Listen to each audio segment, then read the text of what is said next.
what happened with Silicon Valley Bank and everything that kind of has been defaulting, banks closing. Yeah, man.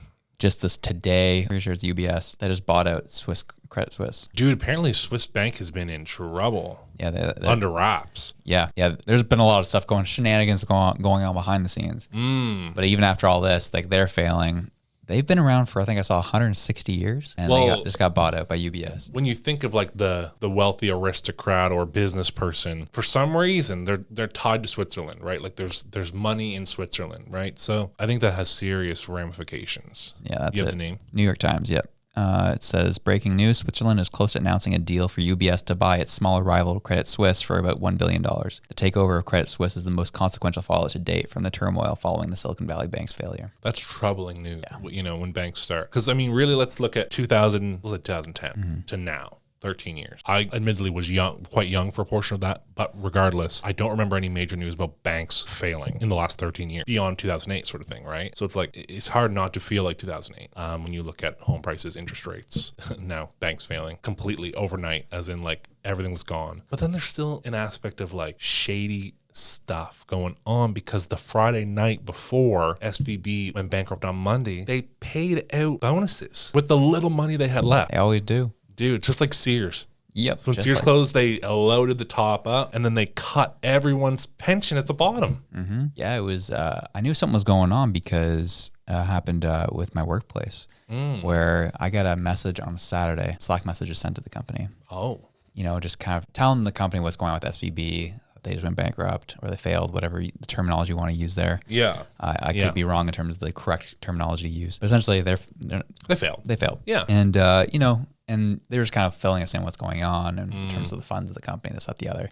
But I had no idea what the heck he was talking about. I was like, SVB, whatever. And I kind of was reading up on it over the weekend. Yeah. And then everyone on that Sunday before the Monday hit, I was reading. People were just like, everything's going to crash tomorrow. Everything's going down, this, that, the other. And so things crashed, but not in terms of like a crash where everything just failed at once. But like the government kind of stepped in and is just slowly subsidizing, slowly trying to like kick the can down the road a little further.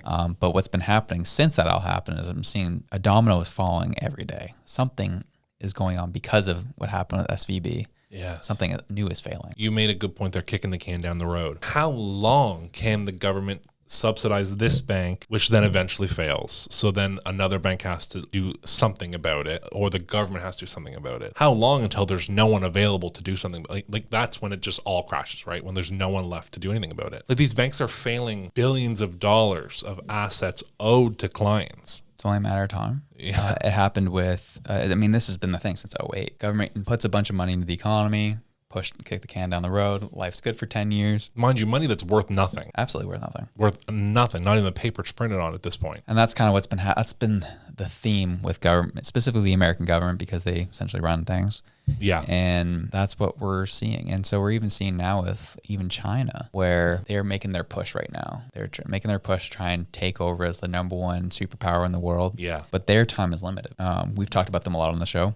They're limited because their finances are a little janked up as well. And they might have about 10 years left to try and do what they're trying to do. Or they're going to get set back to the Stone Ages themselves. Right. Sorry to interrupt this episode, but if you could all like, comment, and subscribe, it truly helps us out in the long run. We look at all the comments and the feedback, and it means the world to us. Thanks for watching. Things are going on in the world.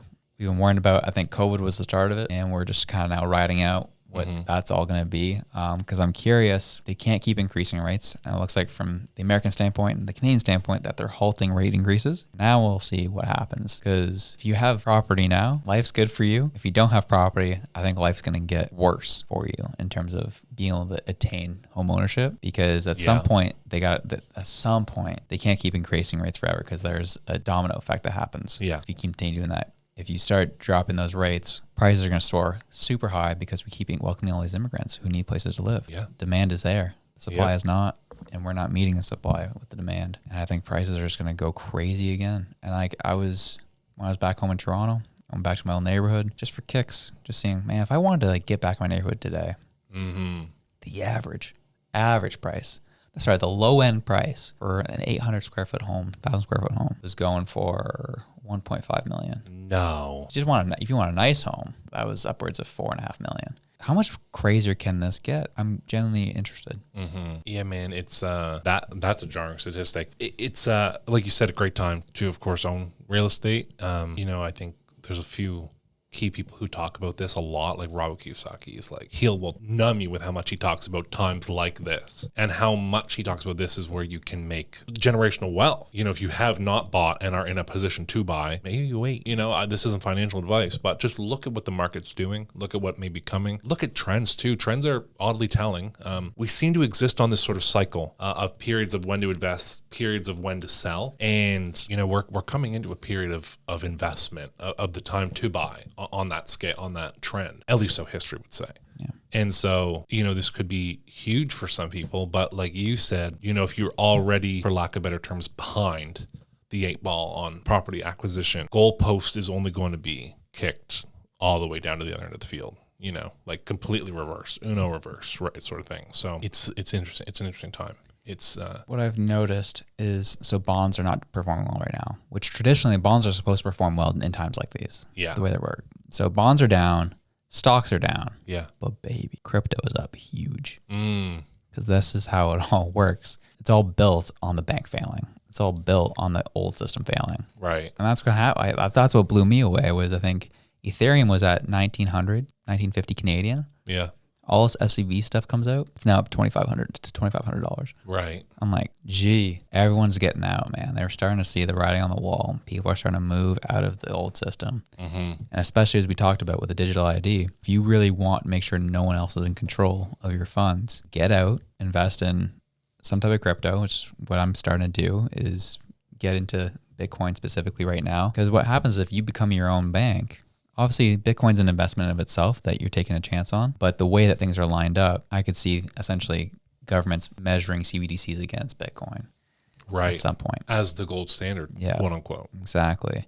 And so what you can do is, if you just hold everything in Bitcoin, over time, you just kind of trade out in case you need to actually buy something with a CBDC, but don't hold your wealth in CBDCs, because that's when they have you in a stranglehold for the rest of your life. Yeah, for example, that's a perfect way to put it, because, when the dollar was once backed by gold, holding gold at that time was much more valuable because that was the thing that the money needed to be worth something. So you'd hold that, convert it as you need it, sort of thing. Yeah.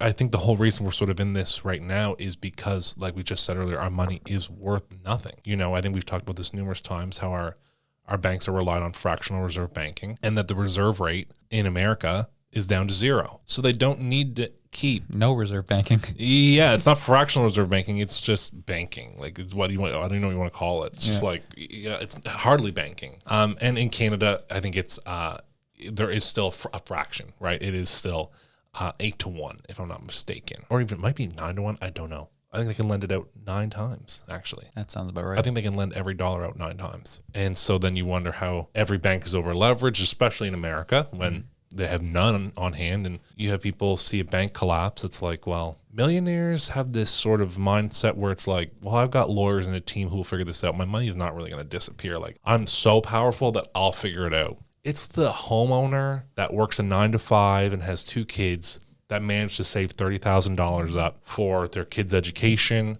for their vacation, for a new home, that sees this frantic news happening, that when they go to the bank are told, we don't have that money. That takes that family out. And because they're already so strapped, working 9 to 5, day to day, perhaps paycheck to paycheck, they don't have the time to fight that fight, because they have to continue earning to support their family. These effects continue to only have strict effects on the working class.